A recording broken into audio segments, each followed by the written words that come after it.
Hello friends, आपका स्वागत है आपके अपने YouTube channel power study material पे। तो वही जो हम आपसे वादा किए हुए हैं उसी के अंदर हम तमाम बातों को आप तक पहुंचाते हैं। आपसे वादा क्या किए हुए हैं, जो मैं जितना साइंस का वीडियो अपलोड करूंगा उतने के अंदर बिहार बोर्ड ही पूछेगा, उसके बाहर बिहार बोर्ड नहीं पूछेगा। यदि आप नहीं होता बिलीव तो आप पूरा साइंस का वीडियो वॉच करके जाइए, और यदि उसके अंदर पूछ दिया बिहार बोर्ड, उसी के अंदर यदि बिहार बोर्ड नहीं पूछा तो आप जो कहिएगा वो सुनने के लिए मैं तैयार हूं। तो चलिए, आज पहला, प्रकाश के परावर्तन के कितने नियम हैं? तो प्रकाश के परावर्तन के 2 नियम हैं। निर्गत किरण एवं अभिलंब के बीच का कोण कहते हैं, अभिलंब के बीच के कोण को कहते हैं निर्गत किरण एवं अभिलंब के बीच के कोण को हम क्या कहते हैं? आपतन कोण, परावर्तन कोण, निर्गत कोण, सभी क्या कहते हैं? तो परावर्तन कोण कहते हैं। क्या कहते हैं? परावर्तन कोण कहते हैं। चंद्रमा पर खड़े अंतरिक्ष यात्री को आकाश प्रतीत होता है। चंद्रमा पर खड़े अंतरिक्ष यात्री को आकाश काला काला प्रतीत होता है। चंद्रमा पर खड़े अंतरिक्ष यात्री को आकाश प्रतीत होता है। तो देखिए, ये थोड़ा कंफ्यूजन का है, लेकिन आप देख लीजिएगा। मुझे तो जहां तक में लग रहा है जो काला होगा, लेकिन ढेर सारे मैंने किताब जो ज्ञान की किताबों की बात तो मुझे उजला मिला है, इसलिए आप इसे देख लीजिएगा। फिलहाल हम काला पे टिक लगा देते हैं। चंद्रमा पर खड़े अंतरिक्ष यात्री को आकाश प्रतीत होता है, तो काला, लेकिन उजला दिया हुआ है, तो आप इसे देख लीजिएगा। ओके, तो चलिए, अब चौथा क्वेश्चन क्या है वो भी आपके सामने है। अब चौथा देखिए क्या है। चौथा है, सरल सूक्ष्मदर्शी में किसका उपयोग होता है? यानी सरल सूक्ष्मदर्शी में किसका उपयोग होता है? तो कौन सा दर्पण का उपयोग होता है? अवतल दर्पण है, उत्तल दर्पण, अवतल लेंस, उत्तल लेंस। मतलब सरल सूक्ष्मदर्शी में किस लेंस का उपयोग होता है? तो आपको पता है, यहां पे देखिए ऑप्शन क्या है? अवतल दर्पण, उत्तल दर्पण, अवतल लेंस, उत्तल लेंस। किसका हो जाएगा उपयोग? तो उत्तल लेंस का हो जाएगा। ठीक। जो नेत्र निकट स्थित वस्तु को साफ साफ नहीं देख सकता है, जो नेत्र निकट वस्तु को साफ साफ नहीं देखता है, यानी कहने का मतलब है जो आंख निकट स्थित वस्तु को साफ साफ नहीं देखता, फ्रेश नहीं दिखाई देता है, उसे कौन सा प्रॉब्लम है? तो देखिए, दूर दृष्टि दोष है क्या? निकट दृष्टि दोष है, जरा है, वर्धनता, चर्चा किए थे वर्धनता का। तो देखिए, इसका ऑप्शन हो जाएगा ए, मतलब जिसको निकट नहीं दिखाई देता है, दूर दृष्टि दोष है उसको। जिसको दूर नहीं दिखाई, दूर में यदि नहीं दिखाई दे रहा है उसको निकट दृष्टि दोष है। ओके, अब बोल रहा है स्पेक्ट्रम में किस रंग की वर्णता झुकाव मतलब अधिक होता है? मतलब स्पेक्ट्रम में किस रंग की किरण का झुकाव अधिक होता है? स्पेक्ट्रम में किस रंग का किरण का झुकाव अधिक होता है? तो देखिए, लाल है, लाल आपके माइंड में आ गया है, वो लाल ही होगा अधिक झुकाव वाला। आप थोड़ा सब्र कीजिएगा। लाल, पीला, हरा, बैंगनी। अब बोलिए आप कौन होगा? बोलिए। लाल कभी नहीं होगा, समझ रहे हैं? हरा भी नहीं होगा, पीला नहीं होगा, तो क्या होगा? बैंगनी होगा। ओके, ये 6ठा नंबर क्वेश्चन था। तो इससे आगे देखते हैं।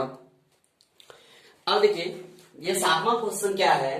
किसी गोलीय दर्पण तथा किसी पतले गोलीय लेंस, किसी गोलीय दर्पण है तथा किसी पतले गोलीय लेंस, दोनों की फोकस दूरियां -15 सेंटीमीटर। मतलब यदि गोलीय दर्पण भी है और गोलीय लेंस भी है, दोनों की बोलता है फोकस दूरी।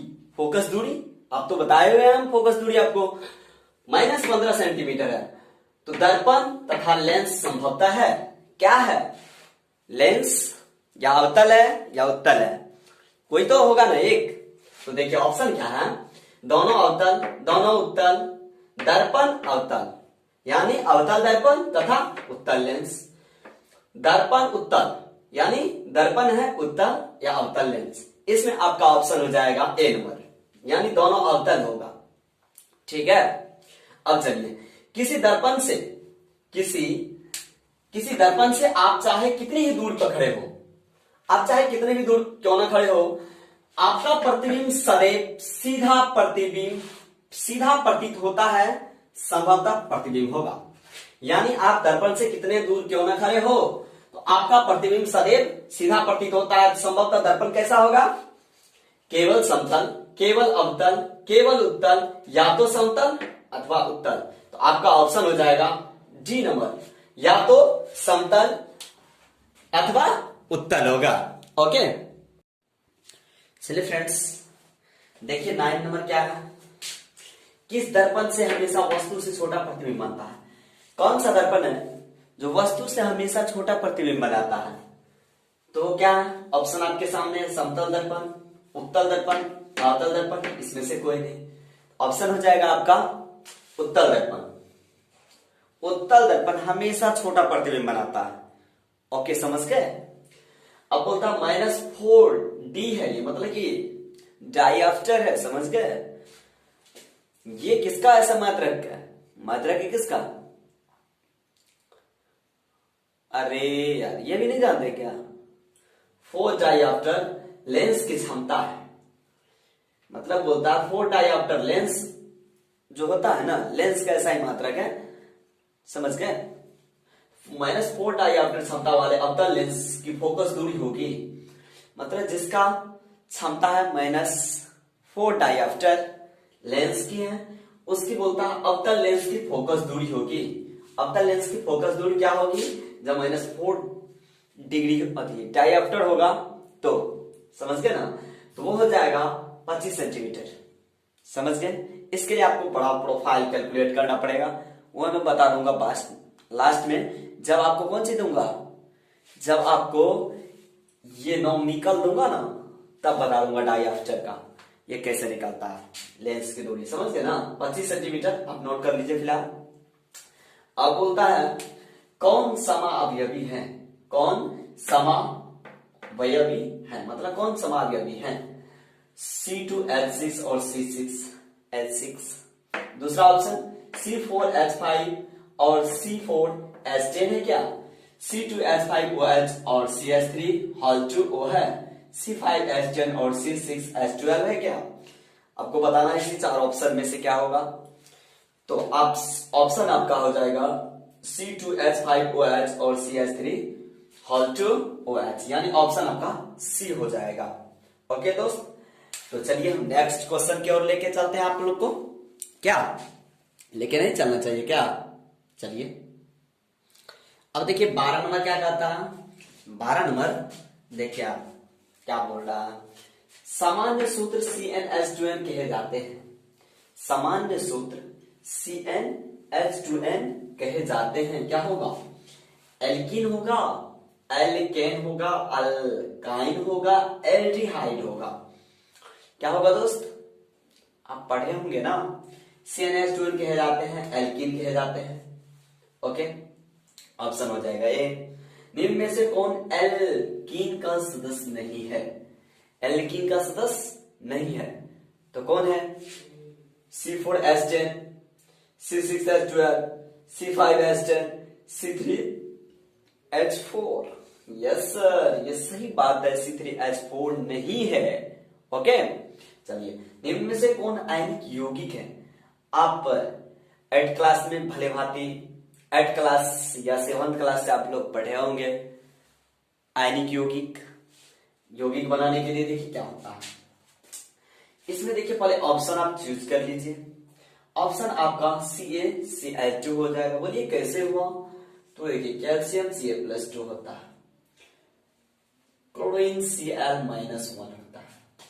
जब इसको हम यौगिक बनाते हैं ना, यौगिक का चर्चा कर रहे हैं, यौगिक का, इसका वैलेंसी इस पे आएगा और इसका वैलेंसी इस पे आएगा, लेकिन नीचे में Ca इसका वैलेंसी 1 तो हम लिखते नहीं है, तो चलिए Cl2 इसका वैलेंसी इस पे, मतलब इसका वैलेंसी जो भी था इस पे आ जाएगा, इसलिए ऑप्शन आपका बी सी राइट हो जाएगा। ओके, समझ गए ना। चलिए नेक्स्ट की ओर चलते हैं। देखिए 15 नंबर क्वेश्चन क्या है, एक अनुसूत्र परंतु विभिन्न संरचना सूत्र वाले यौगिक कहलाते हैं। एक अनुसूत्र परंतु विभिन्न संरचना वाले सूत्र क्या कहलाते हैं, अपरूप कहलाते हैं, समावयवी कहलाते हैं, बहुलक कहलाते हैं? कोई नहीं। इसका ऑप्शन राइट हो जाएगा समावयवी। समावयवी। निम्न में से कौन सा एरोमेटिक हाइड्रोकार्बन है? निम्न में से जो नीचे दिया हुआ है ना, वही बोलता है निम्न में से कौन सा एरोमेटिक हाइड्रोकार्बन है? CH4, C2H4, C6H6, C3H8। इसका राइट ऑप्शन हो जाएगा दोस्त C6H6। Okay, option C. मतलब O2 यानी ऑक्सीजन। ऑक्सीजन के दो परमाणुओं के बीच कितने आबंध पाए जाते हैं? ऑक्सीजन के दो परमाणुओं के बीच कितने आबंध पाए जाते हैं? एक तो पाए नहीं जाएगा, तो ऑक्सीजन जब भी उसके बीच दो परमाणुओं के बीच आबंध पाया जाएगा तो दो पाया जाएगा। ओके।